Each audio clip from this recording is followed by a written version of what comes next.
It is season 106 of the National Football League. Welcome to yet another edition, a Thursday, a week one, night number one edition of Inside Coverage on Yahoo. We are here at 6:30 Eastern Time every day. YahooSports.tv, the Yahoo Sports YouTube channel as well. My name is Andrew Siciliano, and as we sit here, we are, checks the watch, 90 minutes, roughly, maybe an hour 45 away from kickoff and a brand new NFL season. Lincoln Financial Field, the defending Super Bowl champions, the Philadelphia Eagles, taking on the Dallas Cowboys. We're going to preview that game. We're going to preview the game coming up in Brazil. We're going to give you any and everything you need to know about week one of the National Football League, as this show every night gives you the how and the why. By my side today for the how and the why, it's Ben Fawkes, and it's Charles Robinson. Charles, welcome back. We missed you. How you feeling? I'm getting there. I'm getting there.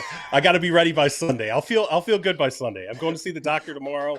You know, no epidurals, nothing like that. No cortisone shots, nothing like that necessary. But I'll be ready on Sunday. All right, Ben. I assume you're in good health, Ben. You don't need the epidural. You're good.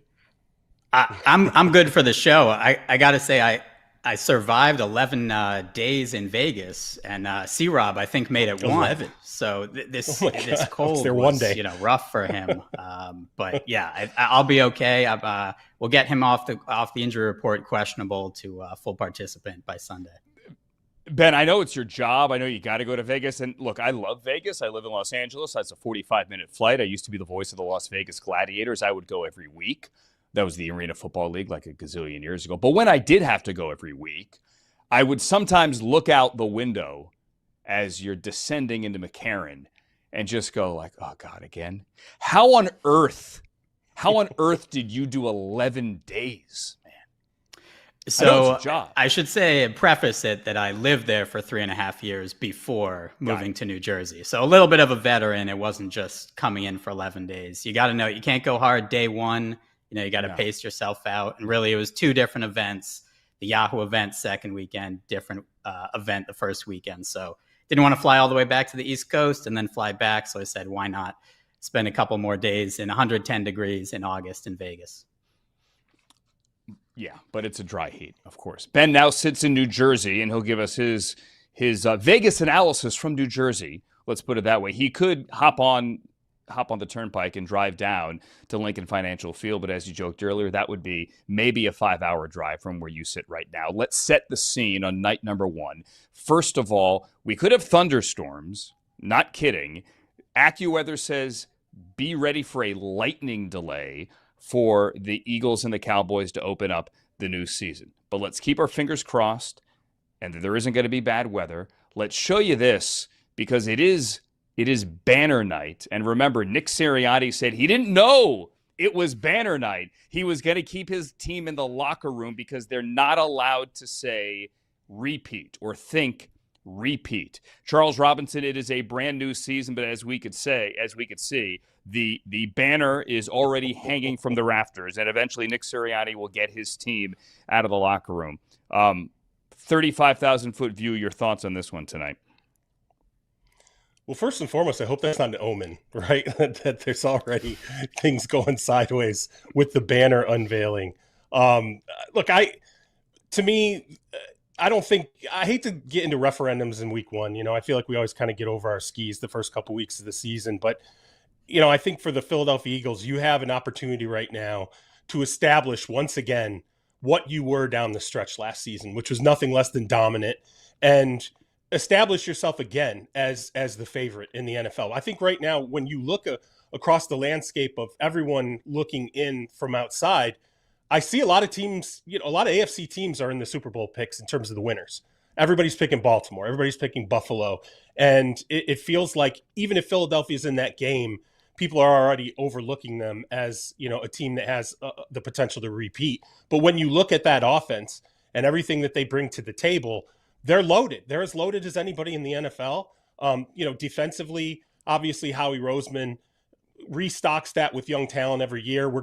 That's what I think we're going to have to dial in is, I look at Jalen Carter. How dominant can he be this year in a contract year? The front end of that defense, there's no question that it's absolutely loaded, but I think this is their opportunity to basically come out and say, we are what we were down the stretch last season. We are the team we were in the Super Bowl, and we're as capable of repeating as a champion as any team that's come before us in the last decade. As we see Jalen Hurts on the screen here, once they got out of the bye and dedicated themselves to the run, not that they took it out of Jalen Hurts' hands, don't misunderstand me, but once they did that, they turned into a different team. I saw them in October when they were out of the bye and they beat the Browns, barely beat the Browns. That was the game Nick Sirianni's yelling at fans in the stands as he goes to the locker room after a victory. And I in no way thought, Ben, that this team was a Super Bowl team. 2 months later, I saw them on a Sunday night in Los Angeles and they bullied the Rams. Saquon had like 200 that day. They just beat them up. If we see that team this year, and they return 17 of 22 starters, that team has to be the favorite to win it all again.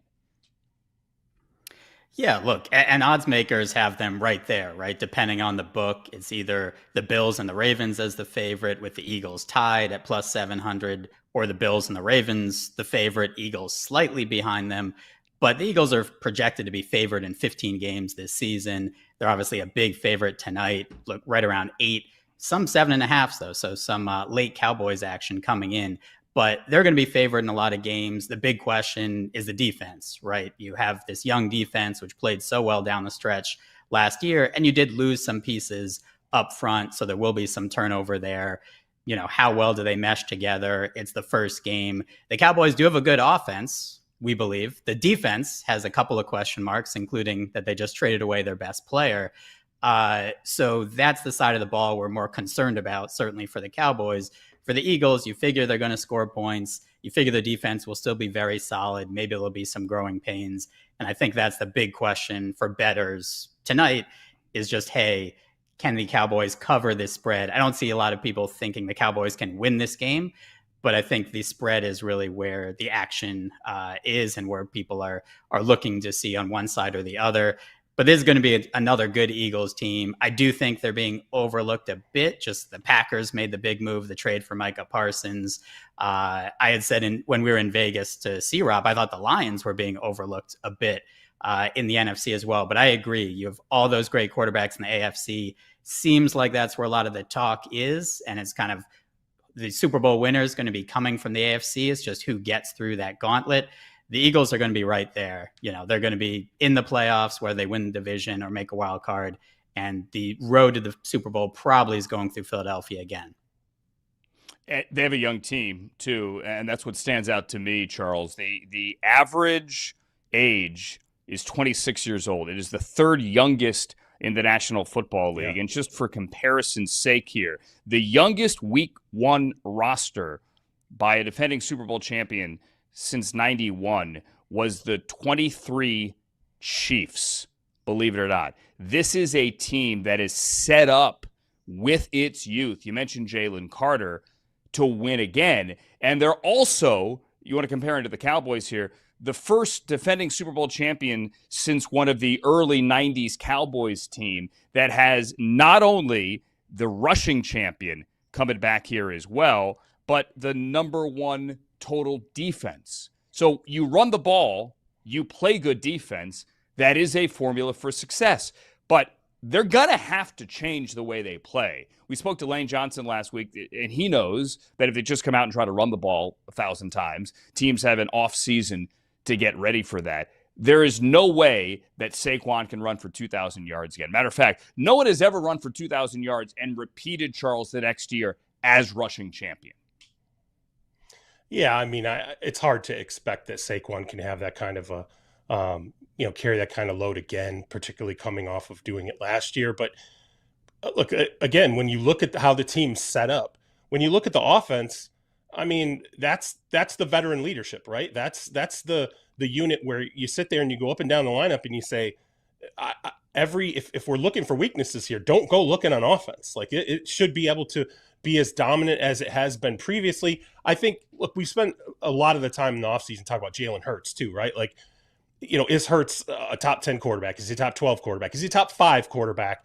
It's been, the big debate, I think, in some ways of the summer coming out of that Super Bowl. And I do think, though, we're going to have to see Hurts, as you said, as you said about Saquon, he's going to have to shoulder a little more of the load Jalen Hurts is. He's going to have to be able to throw the ball. I mean, we keep talking about, can he throw it over the middle consistently? Can he live there and develop that part of his game? I do think there is still some ceiling, by the way, for Jalen Hurts as a quarterback. I don't think we are where ultimately he will be when we look at the expanse of his career. I don't think this is the peak. I don't think this is the ceiling. And again, I think that's because of where he goes with the ball, how the scheme's built. There's still, I think, meat left on the table for Jalen Hurts to consume as a quarterback and become an even better player. But I just sit there and I stare at the makeup of the team. And as you said, there's so much youth on the defensive side of the ball.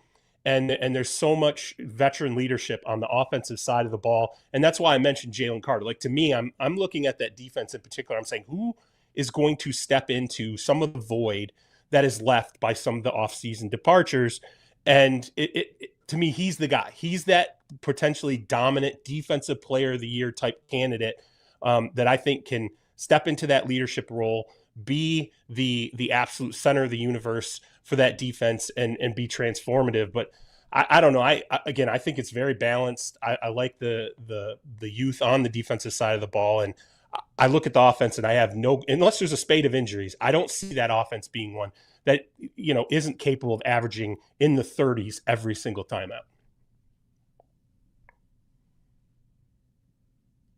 Yeah, they to your point about Jalen Hurts, they were 10-0 last year when he threw for 200 yards. The offseason conversation, like we list things in the offseason, we love to do that, and people come up with blind GM, blind scout analysis of other teams' rosters here. I don't care where he's ranked. Like, I'm not saying pushing that back at you, Charles. Like, now we have games to talk about. Like, off-season lists are off-season lists. And if Philadelphia fans want to get angry because, he's not ranked high enough, or the Eagles want to use it as motivation, God bless you. If that's what you need to get out of bed in the morning, good for you. If you need Nick Sirianni saying, we're not trying to repeat, I don't want to look at a banner, that's great, right? You're facing a Cowboys team that is trying to overcome the loss of Micah Parsons, that has a rookie head coach that I'm a fan of, and I think anyone who's ever met Brian Schottenheimer, you'd be a fan of. But the fact is, a lot of people just flat out doubt you. But Dak Prescott is 14-2 in the NFC East since 2021, which is hard to believe. He missed 9 games last year with a hammy. I don't think the Cowboys have many reasonable paths to win this game. Not against a Vic Fangio defense. But, hey, I've seen crazier things happen. You never know. But it's Eagles and Cowboys, night number 1. Before we move on to night number 2, can we just check the box here, Charles, on this Eagles called about Micah Parsons story that got floated this morning? ESPN had it. It kind of made its way around the internet. I have no doubt that they called. I mean, it's Howie Roseman's job. It's everyone's job to pick up the phone. But are we truly to believe that the Cowboys would ever listen? No. Not in the division. There's no way.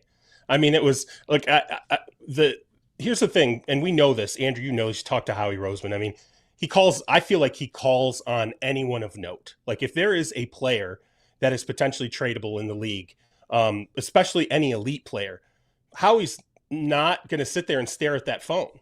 He's going to pick it up. He's going to make the call. He's going to say, what's the price tag, or poke around or get a feel. And I am sure, I can tell you, there's little doubt in my mind that the Dallas Cowboys probably laughed when Howie Roseman gave the call about Micah Parsons. And, I know there were a couple other NFC teams. I talked to a general manager of another NFC team who prefers that I don't name who they were, but that, also made a call. And, and when I said to him, what it was the feel that you ultimately got, did you feel like you could potentially get in the race? And, his thought process was no. I mean, we're talking about 2 first-round picks. I was going to have to, it was going to take another top line player on our roster, either offensively or defensively as well. And our owner was not going to write the paycheck on top of that, even for Micah Parsons. And he basically said, look, our owner looked at it like this is a quarterback. Like we already have a quarterback, and now we're going to sign another quarterback, and we're going to have two quarterbacks on the roster. I can't carry two quarterback salaries, which I thought was interesting. But I think it shows, I don't know, man. It shows how he's got some nuts, man. He will make some calls that I think are just the greatest. Like I have no doubt that he enjoyed making that one.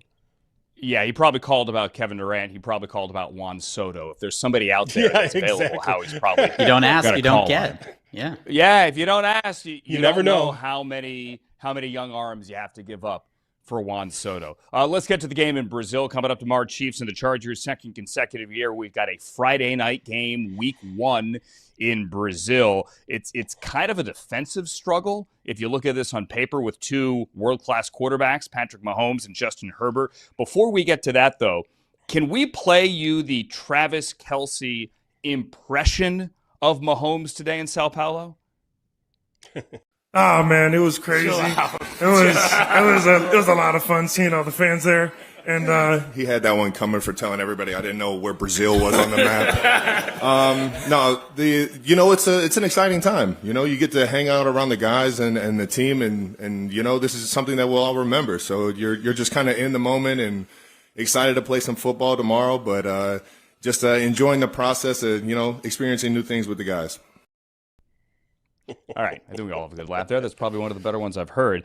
Ben, start with you on this one. Chiefs have won 9 of 10 in week 1. Harbaugh has never lost an NFL opener. Again, we have the shiny objects, the quarterbacks here. But on paper, this is a defensive struggle, isn't it? Yeah, first of all, great impression. And they seem like that Super Bowl loss is really weighing on them, right? They seem pretty tense down there in Brazil. I think from a gambling perspective, this is a fascinating game, right? Anytime you have an international game, there's so much less data on it, right? This is the second game, I believe, in Brazil on that field. Week 1 last year, we saw the Eagles and the Packers, a lot of slipping of the players, a lot of long touchdowns. And so we don't really know what we're going to get. So this is probably a game you want to watch a little bit, potentially live bet. This open Chiefs -2.5. Chiefs -3 right now, total of 46.5. Majority of the bets and the money, as you would probably expect, on Kansas City. Also, that was an interesting note because obviously there's a betting impact from everything from the betting public at one sportsbook. Since Travis Kelce's engagement to Taylor Swift, a mere 97% of bets and 99.7% of the total dollars were on Travis Kelce to go over 650.5 receiving yards on the season. So let no one say that there isn't a betting impact for just about everything.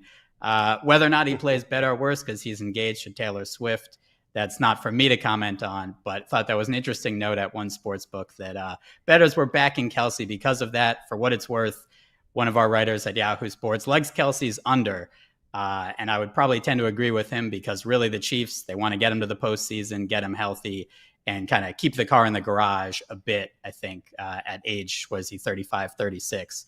So I will say that. I will also say majority of the money on the Chiefs under. They're one of 4 teams with a win total of 11.5. Majority of the money on the under. And I think the Bills, some of the Ravens have kind of become that public team that the Chiefs were a couple years ago. Not saying the bloom's off the rose, but people may be a little tired of the Chiefs, not betting them as much. And Patrick Mahomes hasn't been amazing against the spread. Winning Super Bowls, he's been fantastic. As a quarterback against the spread, he's just been a little bit over 50%, especially as a favorite. So an interesting betting game, as you would expect, betting public on the Chiefs in this one.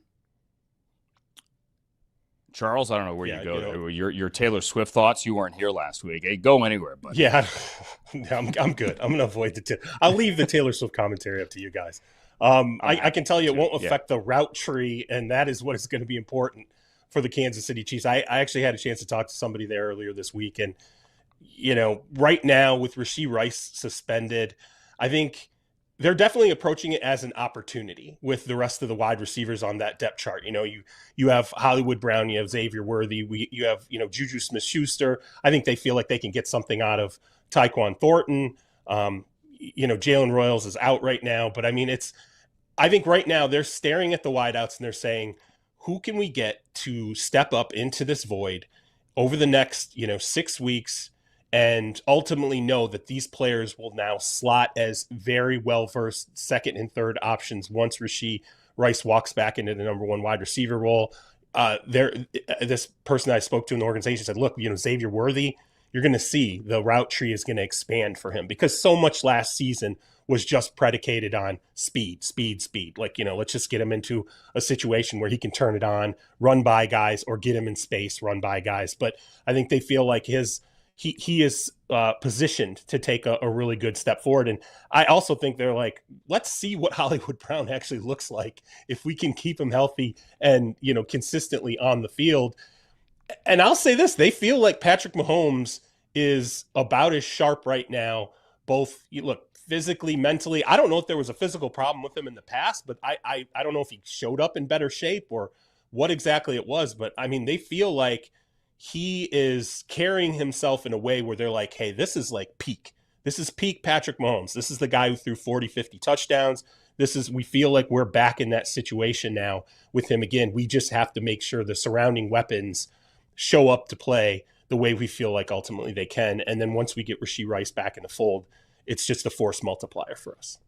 Yeah, there's so many layers here. Like, Justin Herbert doesn't beat the Chiefs. He's lost 6 consecutive to the Chiefs. And the Chiefs don't lose one possession games, including the playoffs. They have won 17 consecutive one possession games, which seems absurd. They haven't lost one since, checks his notes, December of 2023. Matter of fact, that was the game they lost to. They lost to the Raiders on Christmas. Remember that? In 23. That was the last one possession game that they lost, which is just absurd. I had fun watching. Yeah, exactly. Watching Jim Harbaugh on the podium yesterday, like bringing his unique brand of whatever that is on the podium to South America. And then you have Chris Jones today saying he's hanging with the Brazilian president. I'm all for this. We should go every year.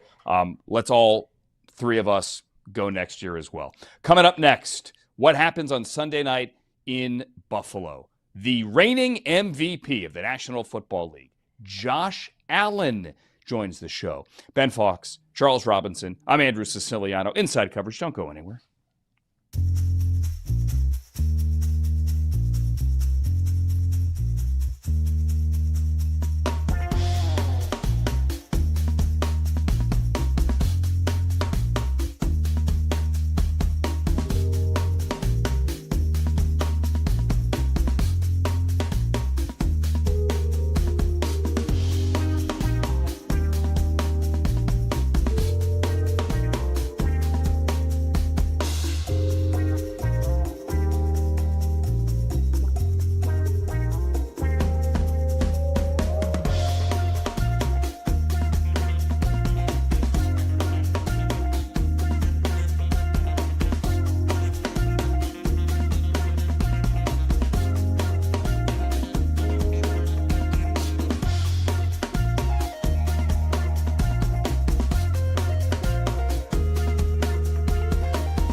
We are just over an hour away from kickoff on a brand new NFL season in Philadelphia. The Eagles and the Cowboys. Pretty big game in primetime. Pretty big game as well coming up in primetime on Sunday in Buffalo. A playoff rematch at NBC between Lamar Jackson of the Ravens and Josh Allen of the Buffalo Bills, which could, I know it's only week one, not to overhype it, be for home field advantage in the AFC. A couple of days ago, I had a chance to sit down with the quarterback in Buffalo. We are joined on Inside Coverage by the reigning MVP of the National Football League, although technically reigning, I don't know what that means. We are taping this quite early in the morning. He is comfortable. He's got a day off before the season actually begins. Josh Allen, it's good to see you. Good to see you too, Andrew. How you doing? I'm doing well. How you feeling heading into a new season? I had read somewhere that maybe because, you kind of rewired yourself last year, learned to slide a little bit more, learned to get out of bounds, that this was as good an off season, like physically, that you had felt. Yeah, honestly, it has been. Just physically being able to move the way I want to move. Didn't have any ankle or shoulder ailing pains. It's been a fun off season. It's last season, getting down, sliding, not taking too many hits. I think there's something to that. And I think everyone was trying to tell me that before, and I didn't listen to them, but now I kind of get it. Yeah, Sean had gone to the podium more than a few times. I assume if he had done it at the podium, he had told you a little bit as well. How difficult, though, is it to rewire your brain? Like we see in Hard Knocks, you're trying to rewire your golf swing. That's something entirely different. But to rewire the way you play football. Yeah, I mean, I think it's learned over time. And I'm just trying to be smarter about putting my body on the line, and definitely there's going to be opportunities where things arise where you kind of have to, and that's the football player in me. But again, being a little bit more patient, letting the game come to me instead of trying to make something happen right away. I think that's something I've learned over the course of the last 8 years of my life in the NFL, and or 7, I should say. We're going into year 8. Going into year 8. Yeah, which is crazy to say, but yeah, just making sure I'm taking care of myself. Tremaine, I saw that Hard Knocks clip. You're in Chicago where you told Tremaine Edmonds, like, go ahead, like, come at me, like, we'll start something. Joe Burrow said he needed to get hit. You're going to go into this Ravens game without playing in the preseason. Is that weird? Do you need someone to smack you in the face before the game, like to get hit? I think I'll be fine. Nobody's got to punch me in the face, but yeah, I mean, I think this offseason or during training camp, preseason, I still got a lot of reps in practice. I still got a lot of mental reps during the games. Got to cheer on my teammates, which was a fun experience. Ready to play now. I'm ready to play. And I think week 1, Sunday night, Ravens, I think you could throw all the hype and all that stuff up there. And I get it. I understand it. But it's one game, and just got to take it one game at a time and go out there and just try to play our best. Yeah. How do you balance that? Because, look, last year, I think you made the comment during the season, doesn't matter if we beat the Chiefs. Now it matters if we beat them in January. Same kind of thing, I guess, with the Ravens. Like, you get them now. You may very well, we'd have to assume you get them in January. Yet right out of the gate, dude, it is a game that, I know one game at a time, hypothetically factors at the end of the season when it comes to seeding and home field advantage. Like, they do you guys no favors, or is it a favor?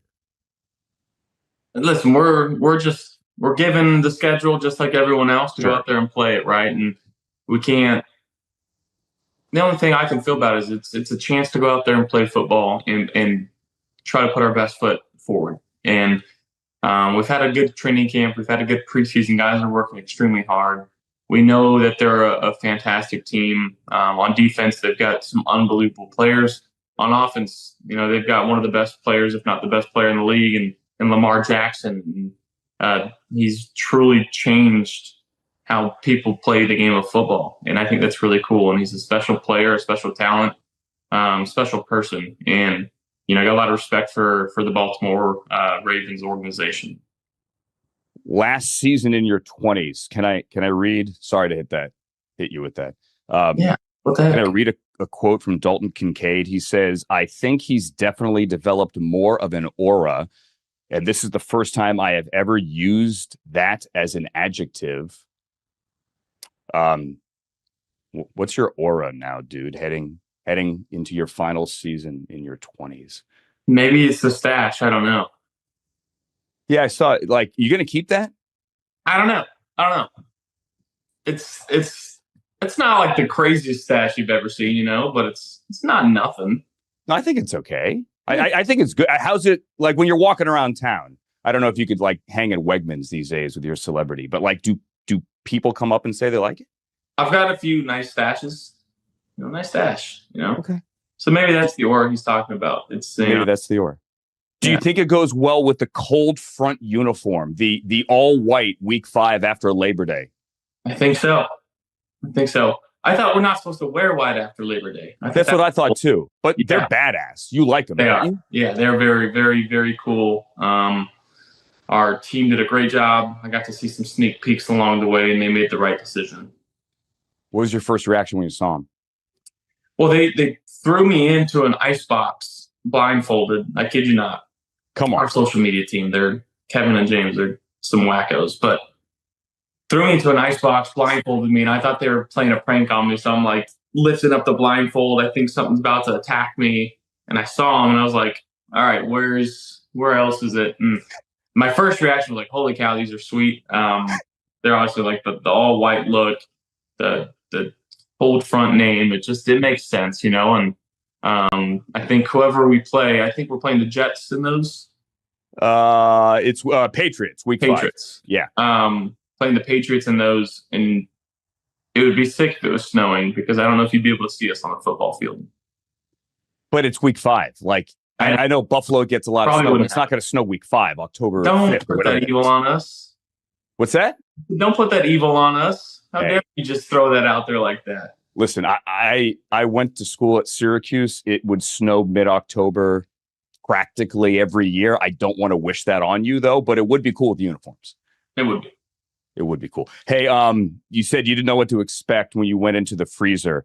The Taylor Swift thing about you fighting Jared Goff, when you heard that, did you want to fight Jared Goff? I mean, who doesn't want to fight Jared Goff? No, I'm just kidding. I love Jared. He's awesome. I don't even know what you're talking about.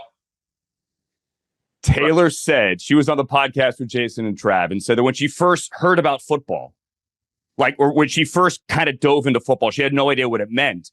And she figured that if it was you playing the Lions or the Bills playing the Lions, that you and Jared would be on the field at the exact same time. And you two would just kind of like run to midfield and go at it. Gotcha. Yeah. That'd be a good fight. Jared's a big guy. That'd be a good fight. I mean, you're kind of the same height. He's kind of slender. You're kind of, get a little more bulk. Yeah. He's a smart guy, though. He'd find a way. You said you would jump through a table, right? It said so good. You'll jump through a table. You'll jump through the table. Have you ever done that for the record? Before I was in the league, yes. I jumped through a couple. Okay. But you're contractually forbidden, I'm assuming, from doing it now, right? As I talk of food in my mouth? Yeah, I mean, I think they'd be okay if I jump through one in February. So that's the goal. Okay, that's what I'm getting to. Yeah. Would you, if and when it happens, will you jump through a table? 100%. All right, thank you, man. Good luck this year. Thank you, Andrew. Appreciate it. All right, back with Ben and Charles here. So let me explain. I was eating chicken in the morning because Josh has these new barbecue sauce bottles from Snickers. It's fantastic. So that's why I was chewing with food in my mouth. I generally don't do that. I'm generally not that rude to a guest, especially the reigning MVP. Charles, this is, however, the first time in NFL history we have ever had back-to-back MVPs, last year and the year before, facing off in week number 1, Josh Allen and Lamar Jackson. I want to give the edge to the Bills here. They're the home team. They won last time. But honestly, with the injuries in the secondaries, we sit here on Thursday night with Tre'Davious White, that leg injury, Christian Benford, a question mark this week, limited in practice, and Max Harrison definitely out. Who the heck's playing corner? Yeah, I mean, that's obviously very concerning. And by the way, first and foremost, I think Josh Allen would clean the floor with Jared Goff. All right. Like, it's just, come on, man. Oh, yeah. Like the fact that I appreciate that he was very kind about that, but I'm pretty sure he knows that he would absolutely beat the brakes off of Jared Goff if it came to that. But look, as I said, Jared is slender. You're kind of Josh is kind of bulkier. I try to put it, with a little class. Yeah. Maybe Jared has the reach, but that might be it. I don't know that he would have anything else in that matchup. Look, defensively, as you said, I mean, the secondary is definitely a concern in this game, and I think the one break that the Bills may get is Isaiah Likely being banged up, the foot issue. Obviously, to me, Isaiah Likely for the Ravens, the plan coming into this season, I think they felt like this was the year that they could really push him more to be a matchup problem for teams. And now it's looking like they're going to open the season with him, potentially missing games. And the one thing with the Bills, though, beyond just the defensive questions, what I continue to wonder is, I look at that offense and Keon Coleman's got to take a step forward this season. Like, they need more, I think, out of that wide receiver room when I look at it. I mean, Khalil Shakir, can he, when he gets out there, there's no doubt, like, speed, you see what certain elements are brought, but Keon Coleman is that big downfield option. I still think he's a guy they should play more in the slot as sort of a big slot player. But they need, I feel like, someone out of that wide receiver room to really take a big step forward and be a number one, be Josh's go-to guy. It's just been a struggle, I think, nailing that down ultimately for the Bills. And then I would also say Dalton Kincaid is another player too, who, comes into the league. He's obviously a first round pick. There's a lot thought about him, being sort of a Travis Kelce type, and he's been injured a lot, but he's definitely not, I think, lived up to that role that I think they really envisioned. So just looking at the Bills, offensively, I think they'll be able to run the ball no problem. I just wonder, in those big games when you're facing defenses that have an ability to lock up some of your wide receiving options, who is going to surface in that group? Ben, what do the numbers tell us? Yeah, can we get to Sunday night? I mean, I know we got a big one tonight, but I am so excited for this game. The Bills are fascinating from a gambling perspective. I wrote an article earlier this week that they were the only team projected to be favored in all 17 games this season. And that article is already semi-irrelevant because sharp money has come in on the Ravens, and they are now favored in this game at most sports books. They opened about Bills -1.5. This is now Ravens -1. Ravens as high as 1.5. Pick them at some books. Public also on the Ravens here. I think part of that, as C-Rob had just discussed, some of those Bills injuries in the secondary, little concerning there. It doesn't look like Isaiah Likely is going to go for the Ravens, so balances out a little bit. These are two of the top, 3 or 4 power rated teams. One odds maker I spoke to today, he had the Eagles 1.5 point over the Ravens, and they were 0.5 point over the Bills. So these are teams right at the top. Eagles tonight, obviously those two on Sunday night. The Bills as well, if they are a home underdog, this would be the first time since week 9 of the 2020 season they've been a home underdog. They're just not an underdog in Buffalo. The Ravens, obviously very high power rated team, and they have so much, right, with last postseason. Both these teams are going to be in the playoffs. The Bills are -750 at BetMGM. They have the best odds to make the postseason. The easiest schedule, one of the easiest schedules. Like, both these teams will be there. I think the game maybe is a little more important for the Ravens, just psychologically with that loss. But this is a huge game, obviously, for playoff seeding, potential number 1 seeding. Just a monster game on Sunday night. Yeah, and look, when last we saw these two teams, obviously in January on a cold night there in Buffalo, Mark Andrews had trouble holding on to the football in the fourth quarter. Many thought it was his final game at that point in a Ravens uniform, and now he is back, and he is going to be leaned upon because of the loss here of Isaiah Likely. I said to Josh Allen earlier that maybe it doesn't matter who wins this game because it really matters who wins this game when they get a rematch in January.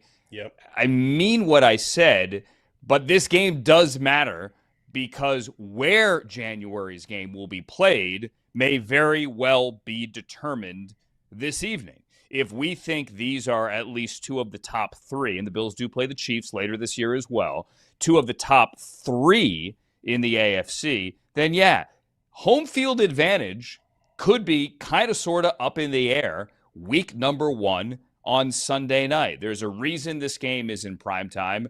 There's a reason this game is in a time slot that is week in, week out, the most watched television program in America on NBC at 8 Eastern. It's because this game could determine who goes to Santa Clara to face NFC team to be named later. Coming up, oh yeah, there are games on Sunday afternoon as well. We'll tell you what Aaron Glenn had to say about the other Aaron at JetLife Stadium on Sunday, Aaron Rodgers, plus a retirement in Vegas. Normally, people go to Vegas to retire. Well, that's what someone did today. Ben, Charles, I'm Andrew. Inside Coverage continues.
It's Inside Coverage, everybody. Ben Fawkes, Charles Robinson. I'm Andrew Siciliano. We're here at 6:30 Eastern time every day, including tonight, the night of Game 1 of a scheduled 272 regular season games. It is the NFL's 106th season. Despite the fact we have this one, we've got a game on Friday. There are still 12 games coming up before we get to Sunday night on the 7th. There are 8 games early, and there are 4 games late. Among the action early, MetLife Stadium, the Steelers and the Jets. No big deal. Just Aaron Rodgers going back to the place where he kind of sort of played the last 2 years. At least he played last year, didn't really play in 2023. So it's last year's week 1 starters switching teams. Yesterday, Rodgers was asked about the emotions going back to play the Jets, and all he kept saying, actually he only said it once, is it's week 1. Aaron Glenn asked the same thing. When you looked at film, I'm sure probably before you got here, you looked when you were deciding whether to keep him or not. What did you see on film about what he has left at his age? That's been gone. So I'm not going to answer questions about guys that's not here and what I saw. Right now, I'm looking at what our guys can do. So scouting him now, even just like I said, I'm not going to sit there and answer questions on what I saw back then. That's not relevant to right now. Okay, we get the point, Aaron. Here's what I saw. Aaron Rodgers is the oldest player in the National Football League. He was the oldest player last year. He's the oldest player this year. He's going to be 41 years old and 279 days if you're keeping track on Sunday. Charles, he turns 42 on December 2nd. The Steelers are clearly the better team, and the Elijah Vera Tucker injury could be devastating for a team that wants to run the football. Without your right guard, what do? Do you slide Tippmann over there and make Josh Myers, Aaron Rodgers' former teammate, your center? I don't know. The Jets aren't really tipping their hand on that yet. They're going to keep it close to the vest. But if the Jets can find a way to beat the Steelers, if Aaron Glenn in his first game, if he can rally the troops, if he can get that week one new coach bounce, can you imagine the screaming head shows on Monday? Oh man, it would be out of control. And the thing is, he has some interesting tools on defense to do it.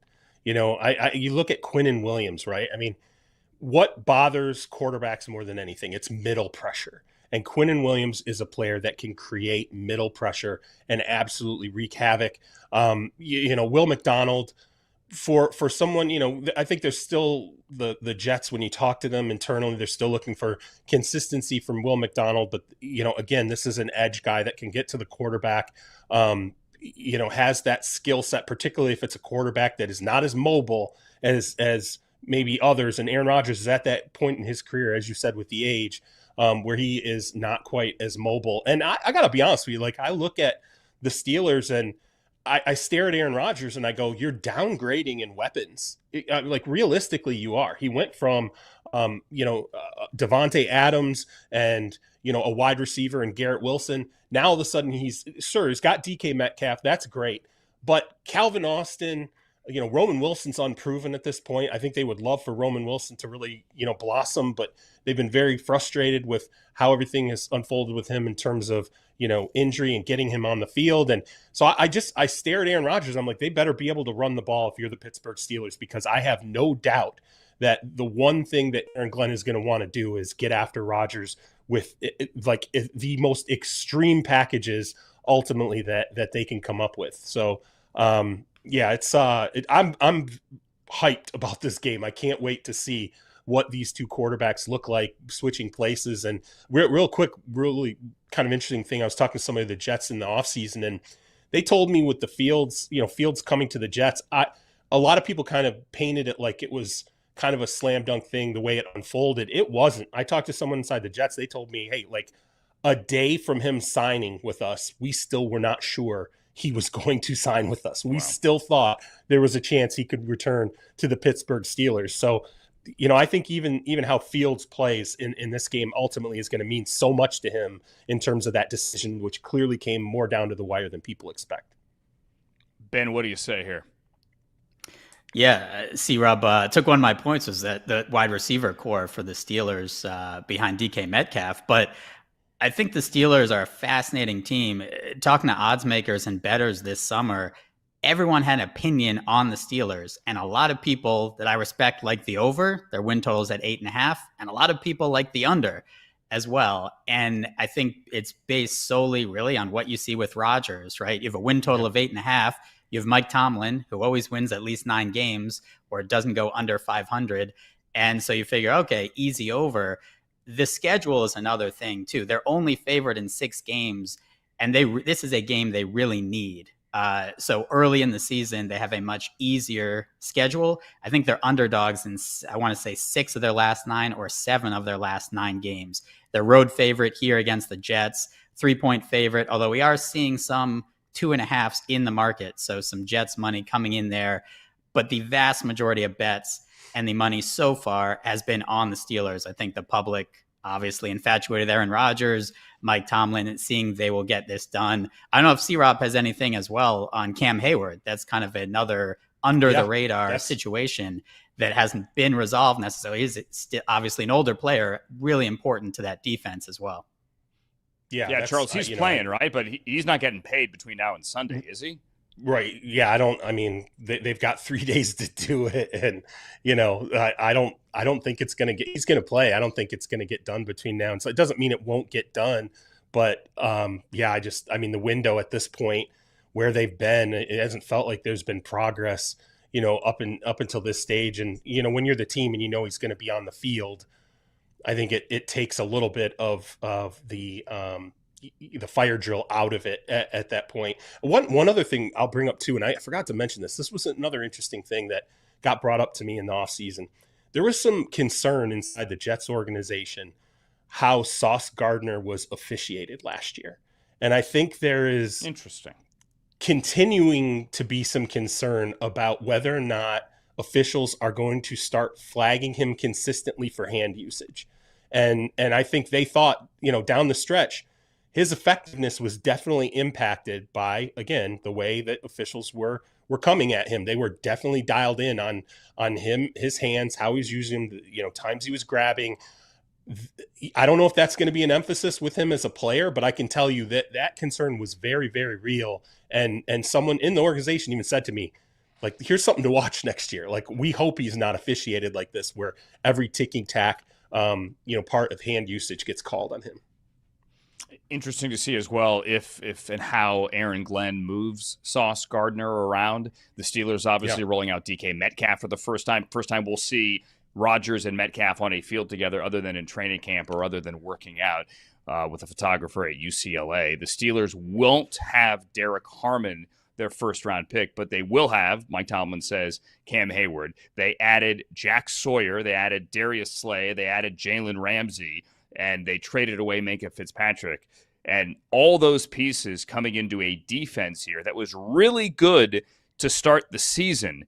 Just 18 points a game allowed in the first 13. But down the stretch, they fell apart.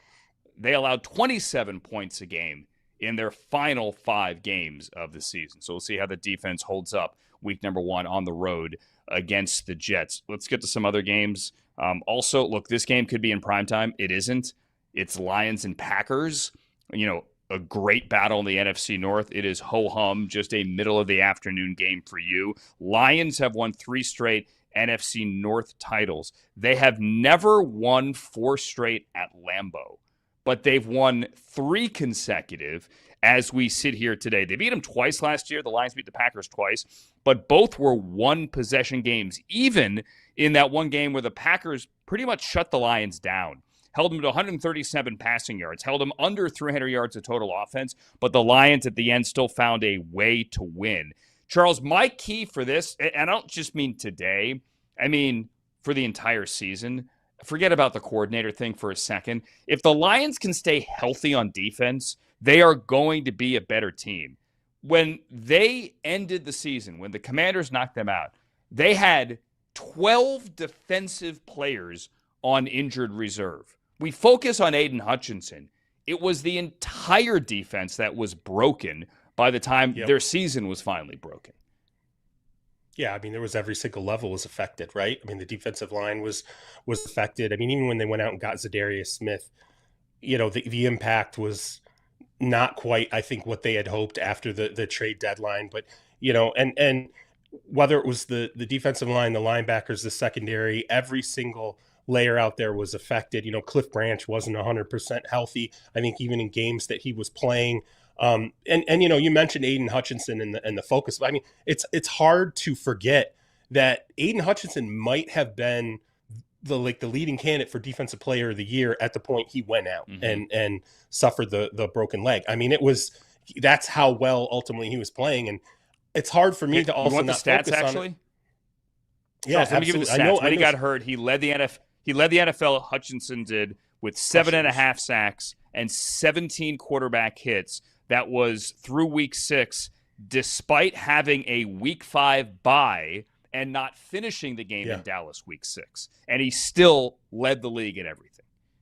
Yeah, and his pressures, I think, were off the charts. I just remember they were so far ahead of whoever was the next pass rusher behind him in terms of just creating pressure. And I'm curious to see what he looks like. I mean, because it's a very difficult injury to have happen in that season where he clearly was ready to take that massive step forward and, be an all-pro caliber player for them. And, now I want to see if ultimately he can return to that. And then conversely, aside from the defense, I am worried. Anytime you take Kevin Zeitler and Frank Ragnow off of an offensive line, you don't know how that changes the continuity really ultimately of the line. You're talking, it helps that Jared Goff can call protections and do line checks and things like that. There's no doubt that's great. And Penei Sewell is probably the guy who absolutely anchors that line, from week 1 to week 18. But that is a huge drain in the middle. And I want to see ultimately how effective they are at establishing the run, particularly for a guy like Jahmyr Gibbs, who I think could be, maybe he's the next guy if he gets the touches, who we go, can this guy run for 2,000 yards in a season? I think Jahmyr Gibbs could be that next guy in the NFL. Ben, what do you got? Yeah, to see Rob's point as well, through week 12, their defense last year, first in EPA per play, after that 29th, right? So just crazy. Injuries piled up. Insane. Adjusted games lost is a good metric FTN Fantasy uses. They were the 6th most injured defense in the last 25 seasons, right? So just everything fell apart on defense. Conversely, second healthiest offense. And like we were saying with Jared Goff, Bill Barnwell had a great stat in his article recently. Over the past 3 seasons, he leads the NFL in total QBR, 78.2 when he doesn't have any pressure. When does get pressure, 17.6, he drops to 28th. So that interior pressure could be a big thing with the offensive line. The Lions expected to be good again this season. They're a 2.5-point road underdog, though, which is interesting. This game did open with the Lions as a slight favorite, flipped to the Packers before the Micah Parsons trade. It was about Packers -1.5, went to Packers -2.5. A lot of the bets, though, and money on the Lions at +2.5. Just the public still seeing, hey, we're catching points with the Lions team. Packers are also favored in their first 8 games this season. So a really important game in the division, but also for the NFC and for the Packers, who are expected to be good. And that Micah Parsons deal affected odds all over. To your point as well, Aiden Hutchinson +700 at BetMGM, second favorite behind Micah Parsons +550 to win Defensive Player of the Year. Ben, I got 20 seconds, so you're the only one who gets a bite of the Rams and Texans. Give me your best note. 20 seconds. Rams Texans. Rams Texans, very even money betting, money line and spread. I think it's all going to be Stafford's health, and I don't think the Texans is who you want to go against in week 1. So I would look Texans +3 there. And finally, a fun one. Madison, I think we have time. A fun one today from Jamar Chase as the Bengals get ready to go to Cleveland.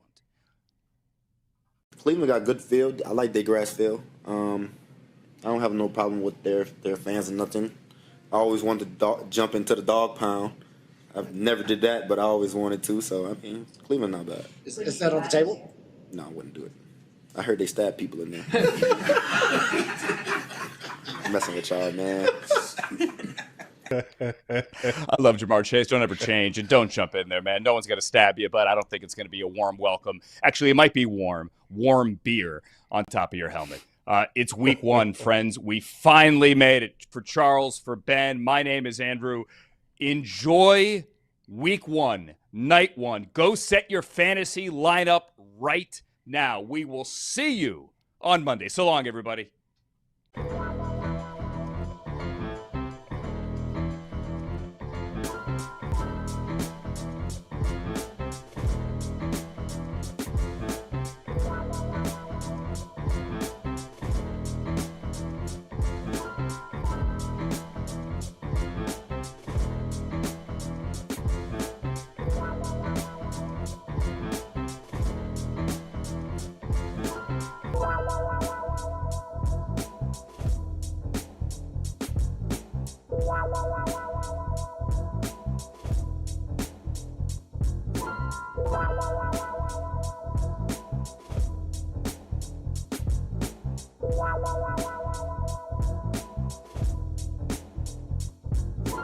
Wow.